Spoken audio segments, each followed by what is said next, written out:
صباح مصري أصلي يموت في الهزار، صباح ورد بلدي وفول على الفطار. صباح مصري أصلي يموت في الهزار، صباح ورد بلدي وفول على الفطار. ودعوات تهون جراح الغلابة، وضحكة تزين وشوش الطياب.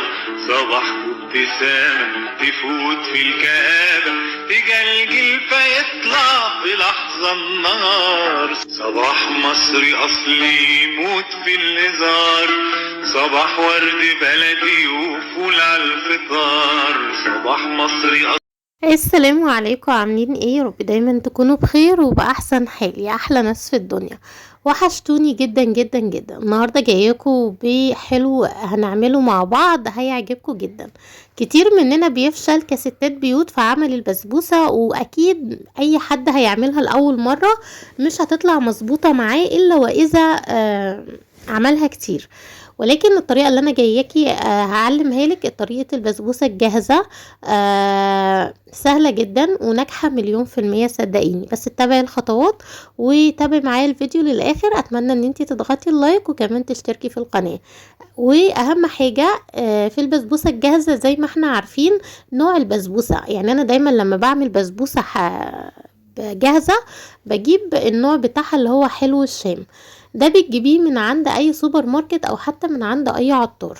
اتمنى ان انتي كمان ترجعي للفيديو قديم، احاول ان انا اسيبه لكم في اول تثبيت، في اول تعليق مثبت عندك في التعليقات، فيديو قديم لعمل البسبوسه اللي هي الفلت اللي انتي بتجيبيها من عند العطار، اللي انتي بتضيفي لها بقى المكونات بتاعتك. ولكن البسبوسه الجاهزه زي ما احنا عارفين بتبقى جاهزه من كل حاجه، مش بتضيفي ولا اي حاجه غير السمنه والزبادي. طبعا الطريقة بتبقى مكتوبة عليها من ورا، ولكن شوفي الحاجة على الطبيعة عشان تفهميها كويس.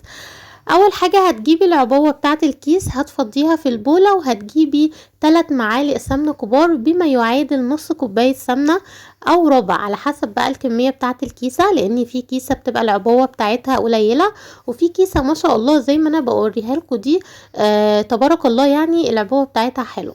طبعا بتبدأي ان انتي تبسي البسبوسة مع السمنة، مش بنعجن كتير قوي فيها، يا دوب بتبسيها بس كده لحد ما تضمني ان السمنة دخلت في كل البسبوسة. نركنها كده على جنب ونبدأ نعمل ايه، نجيب علبة زبادي.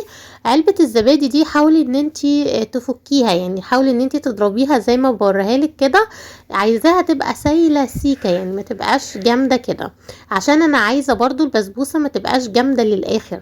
فاهميني ازاي؟ اهم حاجة زي ما بقولك كده تضربيها كويس جدا. لو عندك خلاط او مضرب يدوي اضربيه بيها. حلو الكلام، حلو الكلام. بعد ما هنعمل كده هتجيبي ربع كوباية زبادي فيها مية بقى، بس المية تبقى ايه كويسة، ما تبقى ساقعة قوي ولا سخنة، تبقى كويسة كده من الحنفية، يعني مية فترة. طبعا انا معبية العلبة كلها، ولكن الكوباية كلها بتاعت الزبادي، ولكن انا مش هستخدمها كلها خالص.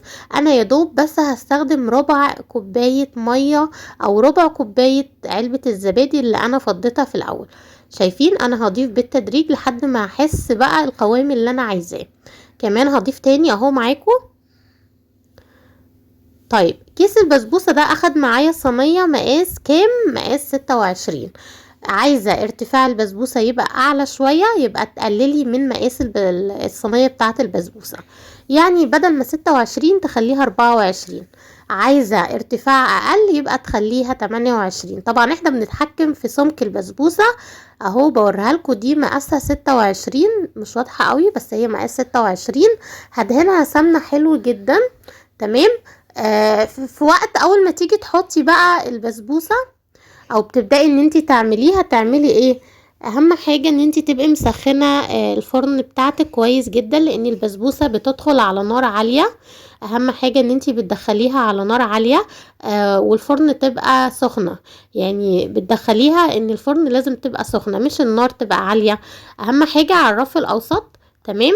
نبقى نقول تاني، يبقى الفرن بتاعتك تبقي مسخناها قبلها، وتبقي مشغله عليها الرف الاوسط، تحطيها على الشبكه على الرف الاوسط، وبتشغلي عليها من تحت بس، ما بنشغلش عليها من فوق نهائي.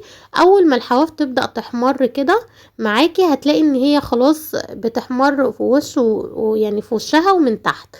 تمام. يبقى اهم حاجة بتدخلي البسبوسة على درجة حرارة الفرن تبقى عالية، يعني الفرن تبقى سخنة. اللي اقصد ان هي تبقى عالية يبقى الفرن تبقى سخنة معانا. شايفين السمك بتاعها؟ انا بحبها السمك ده. صدقيني لو عملتيه بالسمك ده تأكدي ان اول حاجة البسبوسة مش هتشقق منك، تاني حاجة البسبوسة لما هتيجي تقطعيها هتبقى ماسكة نفسها، مش اللي هي هتبقى مش ماسكة يا دوب كده تبقى رهيفة جدا، لا خالص. البسبوسة شايفينها ازاي؟ هتبقى كده جميلة جدا. هتشوفوا معايا في النهاية هتبقى عاملة ازاي. هدخلها زي ما قلت لكم، قبل ما هدخلها هقعد اخبط فيها زي ما شايفين، هخبط فيها كتير لحد ما السطح بتاعها يبقى متساوي معايا. انا حاطه القماشه عشان المعدن بتاعي او الالومنيوم لما بيخبط على الرخامه بتعلم معايا وبيبقى مش لطيف وبتتعبني بصراحه في الغسيل. تمام. شفتوا لما خبطتها كل الزوائد دي نزلت في القاع تحت خلاص. تمام. يبقى انتي بتشغليها الفرن بتبقي مسخناها وبتدخليها على الرف الاوسط وتستني بقى. في الحاله دي في الحاله دي اول ما تيجي تعملي اول ما تيجي قبل ما تدخليها، شايفين بقطعها بالسكين. طب انا ليه عملت الحركة دي ان انا قطعتها بالسكين قبل ما ادخلها؟ علشان اضمن ان هي ما تشققش معايا اثناء التسوية. بقطعها قبل ما بدخلها وبعدين ببدأ ان انا اخبط فيها كده. شايفين؟ بس كده بوريكم وبقول لكم في وقتها ان انا لازم بتبقى الفرن سخنه. شايفين اهو. في الحالة دي اول ما اجي احط البسبوسة بتاعتي في الفرن على طول اعلق على الشربات بتاعها، بيبقى المعيار بتاعه 1.5 كوب مية على 1.25 كوب سكر. بقلب السكر مع المية قبل ما ارفعه على النار، وكمان بنزل اي سكر في الحواف عشان اضمن اني الشربات بتاعي ما يبقاش مسكر. تمام. اول ما يجي يغلي غلوتين على النار اعصر عليه الليمونه يغلي غلوتين كمان واطفي عليه، واحط كمان لما الشربات احسه هدي سيكه شويه احط ظرف فانيليا. مش عندك فانيليا حطي نص معلقه سمنه في الشربات هو سخن. عايزه اقولك شربات البسبوسه بيبقى سخن والبسبوسه بتبقى سخنه، يعني مجرد ما بتطلعي البسبوسه من الفرن تصبي عليها الشربات السخن. ما ينفعش احط للبسبوسه شربات ساقع او شربات بارد سيكا، لا. اهم حاجه الشربات بتاعك يبقى سخن وكمان البسبوسه بتاعتك تبقى سخنه علشان تضمني نجاح البسبوسه، وكمان تضمني ان هي تبقى طريه معاكي. وكمان في خطوه او تركايه لازم تاخدي بالك منها مجرد ما بتطلعيها وتحطي الشربات عليها، ان انتي تغطيها. ليه؟ علشان البسبوسه بتاعتك تشرب حلو جدا وتفضل طريه ما تنشفش. تمام. عايزه اقولك كمان تلاحظي ان البسبوسه الجاهزه بتشرب كميه شربات حلوه جدا. طبعا انا الكميه اللي هي بتاعت 1.25 كوب سكر على 1.5 كوب ميه دي ما حطيتهاش كلها للبسبوسه لان انا ما بحبش الحاجه مسكره قوي. لكن انتي لو حابه ان هي تبقى مسكره او بتحبي الحاجه مسكره جدا يبقى اضيفي كميه زياده على حسب الرغبه. تمام. اهو بحاول ان انا اخلي السكر يدوب حلو جدا في المية، وبعدين هبدأ اهو ببلها مية بحيث ان انا الحواف اضمن ان ما يبقاش فيه بواقي سكر في الحواف، عشان لو كان في سكر هيخلي الشربات بتاعي حادق، يعني هيخليه مسكر قوي. تمام. لو انتي وصلت لحد هنا اتمنى ان انتي تضغطي اللايك وكمان تشتركي في القناة. اهو البسبوسة بتاعتي بعد ما طلعت من الفرن شايفين ولا شققت ولا حاجة. العلامات اللي في الصينية دي مكان التقطيعة بتاعتي. شايفين مش مشققة، بالعكس هي لما كلها. انا هنا كان عندي 1 فانيليا حطيته قلبته كويس. هبدأ كمان اصب الشربات على البسبوسة. عايزة تعرفي ان البسبوسة بتاعتك ناجحة تعرفيه ازاي؟ لما هتلاقي ان البسبوسة شربت الشربات بسرعة، مش اللي هي لا عايم فيها الشربات. اهو شايفين مجرد ما حطيت الشربات بتاعي على البسبوسة شربت كمية الشربات كلها. شايفين كده؟ البسبوسة بتاعتي ناجحة 1000000%. يبقى اهم حاجة التريكات اللي انا قلتها لك في الفيديو خلي بالك منها واحفظيها كويس جدا وطبقيها. صدقيني والله انا من الناس اللي انا ما كنتش بعرف اعمل بسبوسة لحد وقت قريب، بس بقيت اجرب مرة واتنين وتلاتة. يعني كل الحاجات والنصايح اللي انا بقولها لك دي عصارة بالظبط 4 سنين، او لا نقول 5 سنين، عصارة 5 سنين جواز.